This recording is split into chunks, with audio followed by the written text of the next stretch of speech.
your homework. Do your homework. Alright.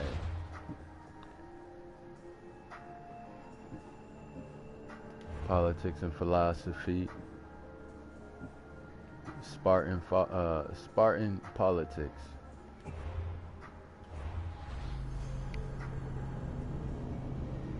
Plague of Athens killed 1/3 of the population, was the largest epidemic in Greek history, is most likely caused by typhus and smallpox. A third is wild.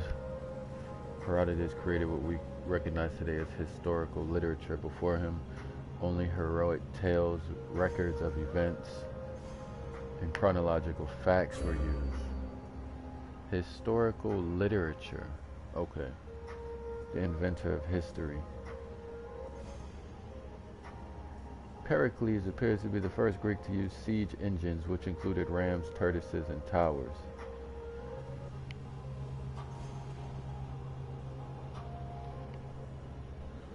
Greco-Persian Wars, David vs. Goliath, ended with the Greeks' unexpected victory over the largest empire of the time, the Persian Empire. The Persians, how'd y'all lose to these Europeans, bro? We gotta look into the Greco-Persian Wars, bro. We gotta look into the Greco-Persian Wars, bro. We got to, bro. We got to, bro. Greco-Persian Wars. I gotta find this shit. Like, even if I gotta skip this, if you got something on the Greco-Persian Wars, see, they talking about the infighting. Oh, here we go. Battle of Marathon. But you know, alright, so I'm gonna go to Battle of Marathon after I do this one. I'm gonna be here 30 minutes, bro. Greetings, visitor. You stand in Sparta's political center, where all of the city's most important decisions were made. You should feel honored. Sparta's political system was unique in the Greek world. While Athenians wasted hours on end whining and wagging their tongues at each other, Spartan kings made their decisions swiftly and deliberately. They preferred action over words. Come find me again when you finish your visit. We will speak more then. Farewell. Shouts out to Leonidas, man. Shouts out to Leonidas. Alright, Spartan politics.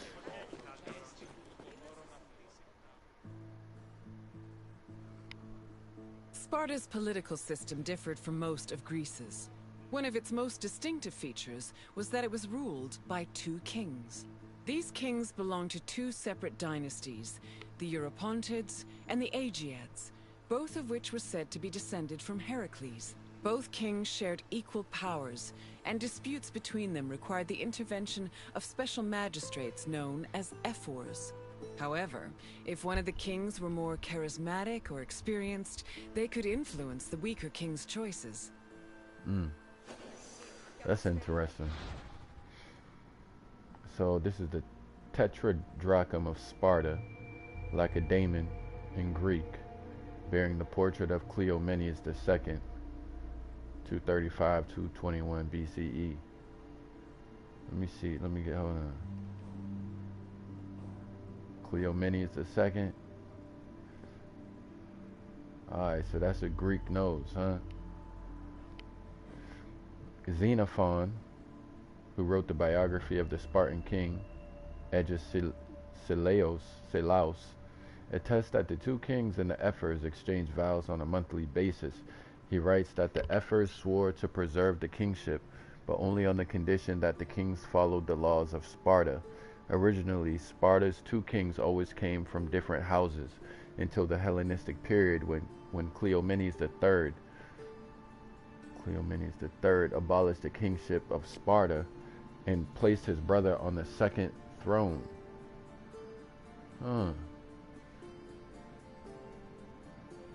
So Cleomenes III, for his time, that must have been like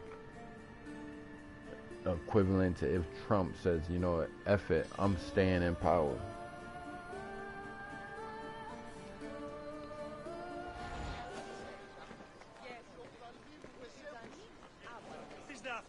Learn something new every day.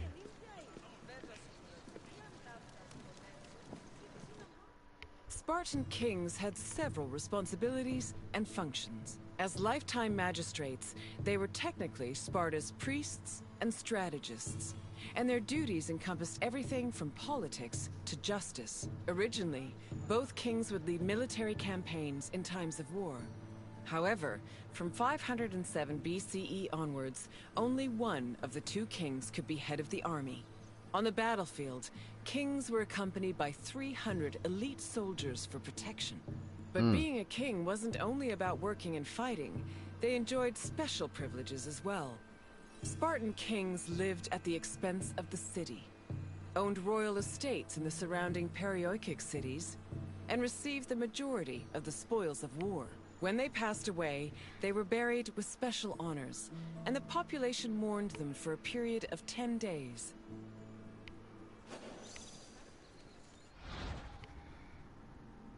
So this is a bronze coin of Sparta showing on obverse the Dioscoroi, the protectors of the kings of Sparta, 35 to 31 BCE, Hellenistic Greece. Alright, it says during the classical period, various kings of Sparta, Cleomenes, Pausanias, Archidamos, Agis II, were accused by the Gerousia of trying to pursue their own personal external policies. Furthermore, during the Greco-Persian Wars, the king also ran the navy as navarchs, admirals, giving them power not only in their own lands, but away from them as well. The double kingship and the supervision of the kings by the ephors, as well as other measures, were demonstrative of Sparta's efforts to control the kings and limit their power. So by doing a dual kingship, they're trying to limit the power of a king. So I guess maybe in their past they had an issue with a king having absolute power. I want to see when did they originate this dual kingship idea? Oh, let me get the answer. When did the Greeks originate the dual kingship idea?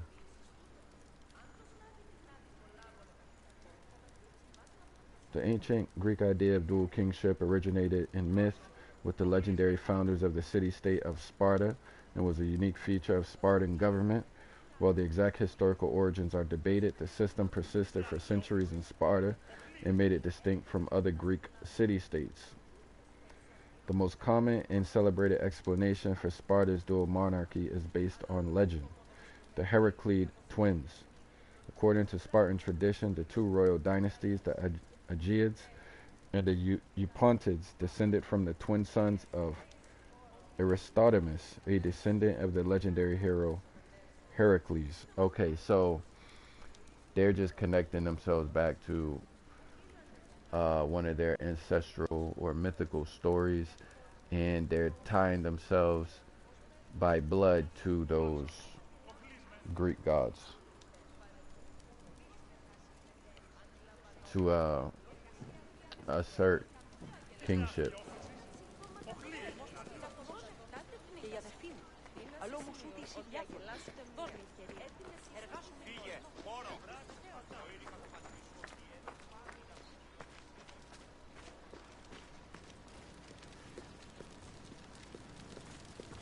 I believe this is Athens. Let me see where I'm at. Laconia. Okay, Laconia is the region. I don't know. I really don't know anything about the geography of this region, so I'm learning it. I see it's so many islands. It's a bunch of little islands. I guess the sea level rose, and I'm also seeing that it's hilly. There's a lot of mountains. Lots of hills and mountains. Well, maybe I should just say mountains. Very mountainous land. That's what the game needs to touch on too, the geography. Let me see. Do they talk about the geography? Tours. You got art, religion, myth, famous cities. Maybe in famous cities they'll talk about the geography.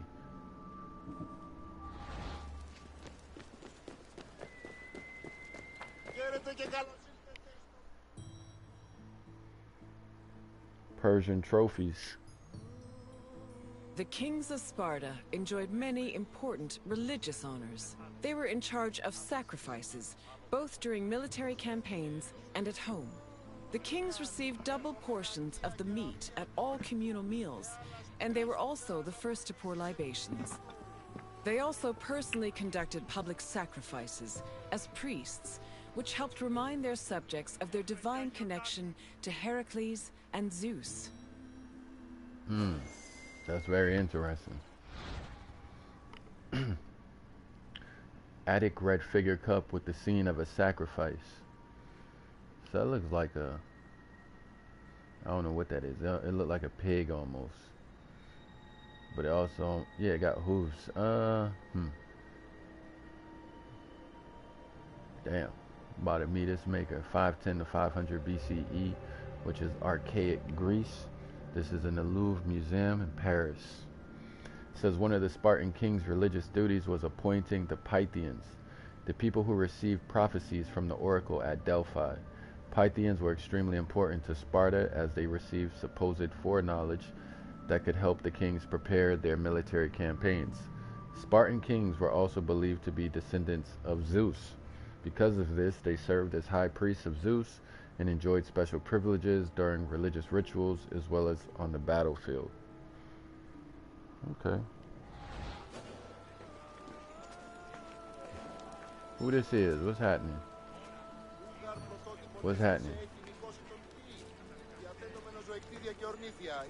Yeah, they make some of these people really dark skin, like brown skin.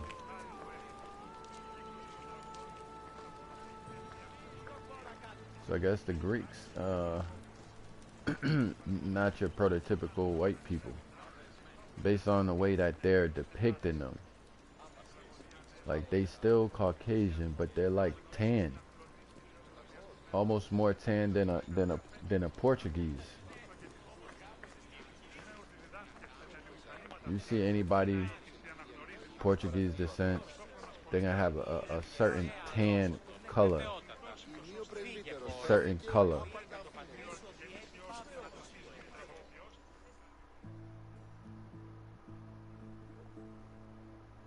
The ephors, or overseers, were 5 magistrates elected by the Spartan assembly. They were chosen from amongst Spartan citizens over 30 and served for 1 year with no possibility of re-election. The ephors played a large part in administrating the city and were considered the most democratic agents in the Spartan political system. They had judicial power and ordered the dispatching of the Spartan army during wars. They also met and negotiated with representatives from other states, in addition to running the Agoge, the Spartan education system. While not as powerful as the 2 kings, the ephors still held great sway over Sparta's I'm like, affairs. damn, that's a lot of political power right there. Political and militaristic power. This is Lycurgus consulting the Pythia. This is a drawing by Eugene Delacroix, 1798, 1863 was his lifetime. 19th century, which is the modern period. So let's figure out who Lycurgus is. It says there are 4 different theories about the origins of the ephors. The first ties them to the lawgiver Lycurgus, or Lycurgus, who received them as guardians of the polity. The second proposes that they were formed by the king Theopompus after the first Messenian War. According to the third theory, the ephors were former administrative officers who took advantage of the king's absence during wartime to acquire more power for themselves. The last theory dates the creation of the ephors to the middle of the 6th century BCE and credits Chilon, an ephor and one of the 7 sages of Greece, with forming a group meant to protect the people from the ambitions of the kings and the threat of tyranny. Although these theories are still discussed among researchers, it is generally agreed that the institution Although these theories are still discussed among researchers, it is generally agreed that the institution of ephors probably appeared around the 8th century BCE, but only acquired its political purpose of defending the rights of citizens in the 6th century BCE. This development made the ephors the most democratic element of Sparta's political system.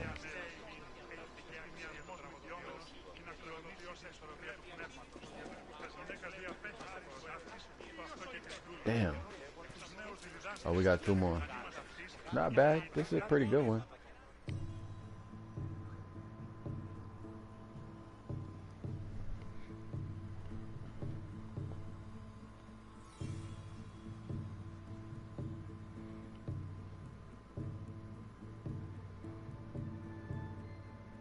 The Gerousia was the Spartan Council of Elders.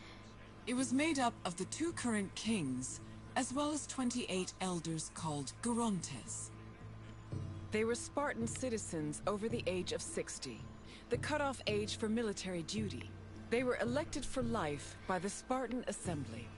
The Gerousia, similar to Athens' Boulé, handled legislative and financial matters. Okay. It could submit bills and motions to the Assembly, and could also cancel Assembly decisions with the power of veto. To ensure that the right of veto did not weaken the Assembly, ephors were introduced to keep the Gerousia in check and maintain a steady balance of power. That's similar This to the allowed American Sparta to system a include little more bit. just elements in its political system. Okay. I'm seeing what could be... it sounds like the foundation of the American governmental system. That's what it sounds like to me, when you got the checks and balances. So I recognize that. I see that. We move forward. Here we go.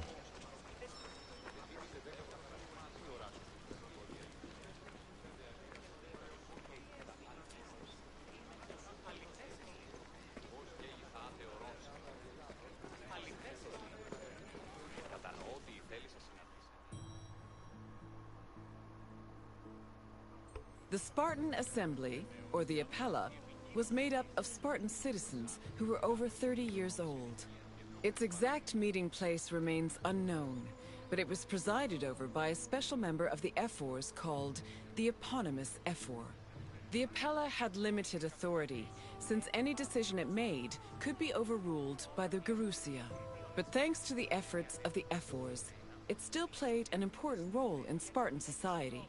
The Apella dealt with topics like foreign affairs, war declarations, peace negotiations, They're and more. diplomats. They also elected ephors and Gerousia members, and could both grant political rights to they foreigners elected them. and Wow. remove them from Spartan citizens.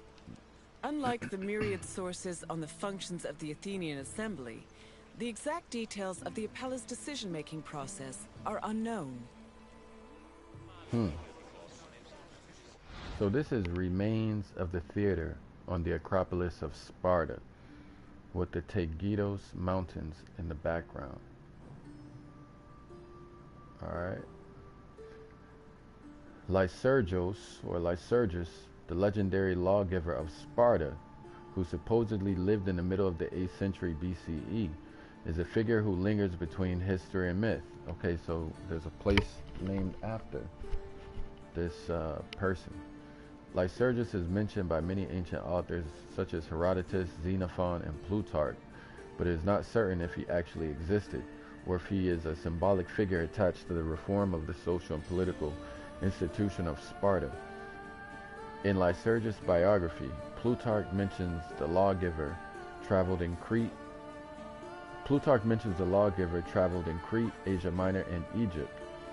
He then returned to Sparta before visiting the oracle at Delphi to receive Sparta's new laws.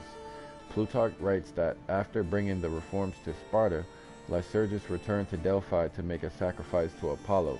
This is the last time any of the sources mention him. Alright.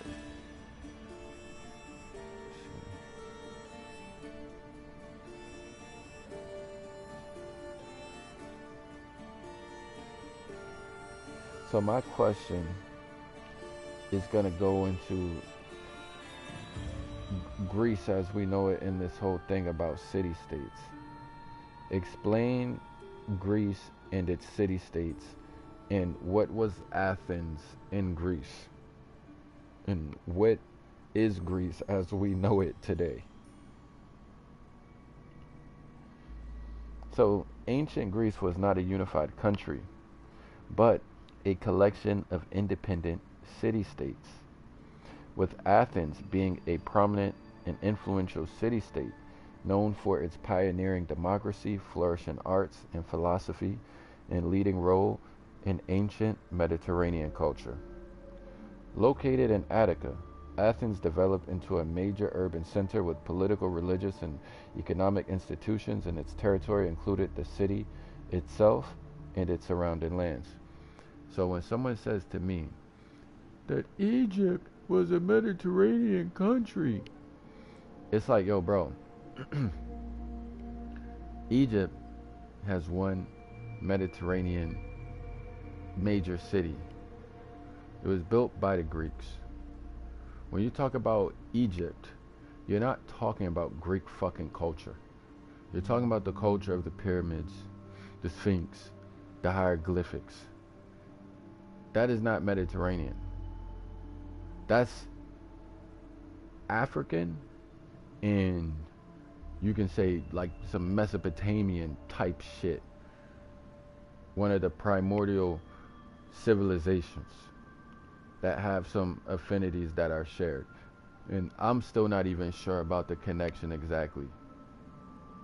You know, I'm still trying to iron that detail out. A lot of people just go with the mainstream. Oh, look at this, look at that, the genetic paper said. See, when you look at certain studies, man, like people don't understand, you gotta look at sample sizes and all this stuff. And thankfully, I did graduate from college. I did go to college, and we did studies. We had quantitative studies and qualitative studies. Quantitative research, qualitative research. In high school, I took statistics. Not saying I was a genius at it, but I at least understand some concepts to not like just look at a headline of an article and try to form a conclusion, not understanding how the study was conducted. Most people are fucking jackasses.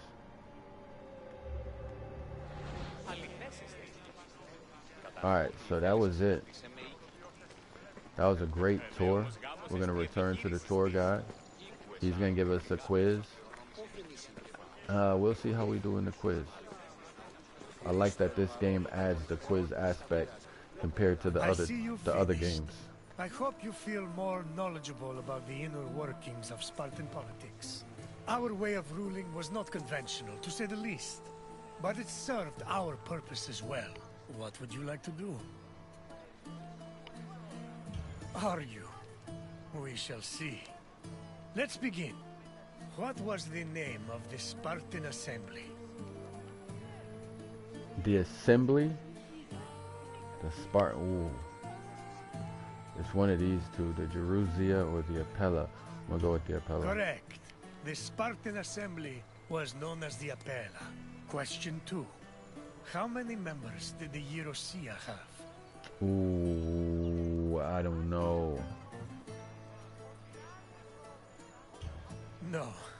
Although we Spartans did love them. He laughed Try a at me. different answer. I got no clue, man. I got no clue.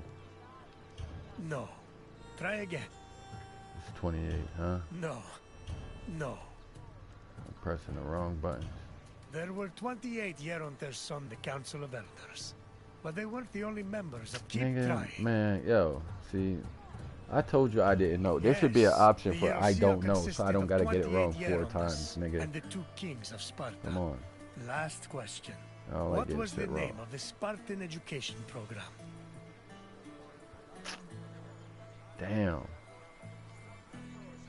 Agora. Damn. The Agora was the central meeting place of many... The Vuli was a Greek council of citizens. Try again. Correct. Our rigorous This is education embarrassing. program was called the Argogi, and it was overseen by the Air But Force. it's all a part of learning. Well, Visitor. Very well. It's all a part of learning. You don't gotta be perfect. Farewell, Visitor. May your travels be safe and carefree. Appreciate that. Now, I did say I wanted to get into the whole Greco-Persian wars. So that's gonna take us. We're going to the Battle of Marathon. So next time I come on here doing live, we're gonna go into the Battle of Marathon. We're gonna talk about the Greco-Persian wars. Peace.